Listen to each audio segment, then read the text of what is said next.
Bom, para os que estão entrando aí que ainda não me conhecem, sejam muito bem-vindos a mais uma live, a mais um vídeo. Eu sou Vânia Santos. Por que você acha isso, no caso, uma dificuldade? Não é mais fácil, então, você dividir os compradores por fornecedor? Até por uma questão de agenda, não seria nesse caso? Então, eu vejo muitos supermercadistas, sim, dividir os seus compradores por fornecedor.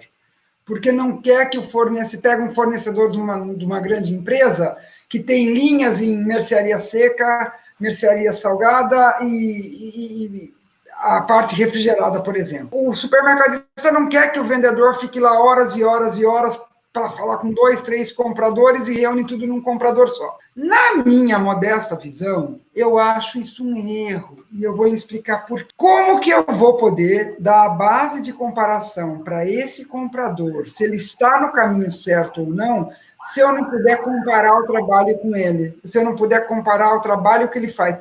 É muito difícil eu achar numa rede concorrente dados específicos de um determinado fornecedor, de uma determinada negociação. É mais fácil eu achar dados das categorias de produto.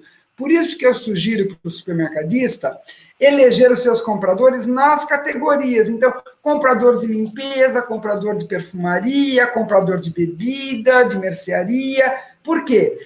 Eu tenho em todas as revistas técnicas dados dessas categorias que são comparáveis. Daí, se, por exemplo, eu comecei com essa cara que eu tenho, né? A primeira gerência que eu peguei foi em perfumaria. Na época chamava DPH, Desinfetantes, Perfumaria e Higiene. Isso no Carrefour, lá em 1900 e nada. Dava para mim acompanhar uma perfumaria para fazer 9,5% de faturamento. Se o mercado faz 9,5% do faturamento na perfumaria, por que a minha perfumaria só faz 6%? O que está faltando na minha perfumaria? Daí eu vou ver. Tá faltando marcas, tá faltando profundidade de estoque, tá faltando sortimento, tá faltando...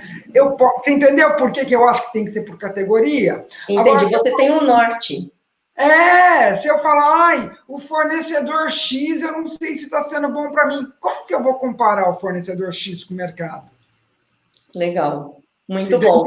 Por isso que eu acredito na categoria. Legal, muito bom. Concordo com você. Mais uma vez, mais um ponto para a Estela.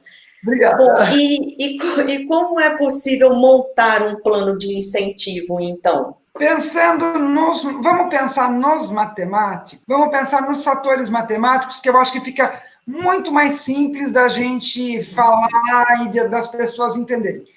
Inclusive, eu até montei uma telinha que eu gostaria que você passasse, do comprador da categoria de limpeza. Você consegue acessar ela por aí? Consigo. Acho que fica fácil para todo mundo entender. Seria isso?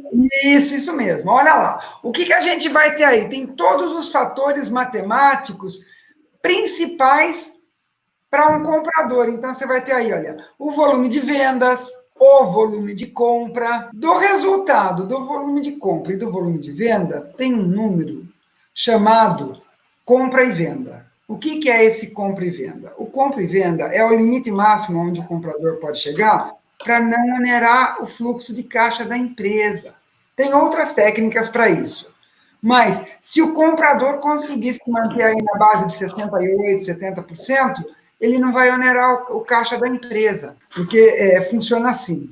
Do faturamento, que é 100%, eu tiro o volume de despesa, normalmente o supermercado dá em torno de 22%, 23% de despesa, o proprietário tem que ter algum lucro, então tem 2% de perda embutido aí, então vamos dizer que ele precisa de uma margem de 25%, de 27%. Se eu estou falando que ele vai conservar um compra e venda na base de 68%, 70%, vai dar margem para o proprietário poder pagar todas as suas despesas. Muita gente me pergunta, qual que é o compra e venda ideal? O compra e venda ideal é 100 menos a margem média da categoria. Então, por exemplo, perfumaria dá uma margem média aí de 26%, 28%. Então, a compra e venda fica entre 70% e 72%. Você pega o açougue, que a margem média é 22%, você compra a 88. Então, o compra e venda depende, então, da margem média. Agora, a equipe toda tem que ter esses números na cabeça. Você quer fazer a sua equipe render? Faz a sua equipe entender esses números. Acredite se quiser, nos dias de hoje eu ainda tenho proprietário que esconde os números do comprador. Mas Como o comprador vai se sentir valorizado? Você entendeu? Como que ele vai colocar uma mão nessa roda, vai mexer esse doce se ele não sabe os números finais da empresa? Não é verdade? Quer montar um plano de incentivo? Pega os fatores matemáticos e faz todo mundo entender. Porque a gente falando aqui, a compra e venda é 100 menos a margem. Parece fácil, não consegue entender o que isso quer dizer. Além disso, o compromisso com a margem, né, que é importante. Volume de estoque, que também é importante, porque o que a experiência ensinou para nós, Vânia?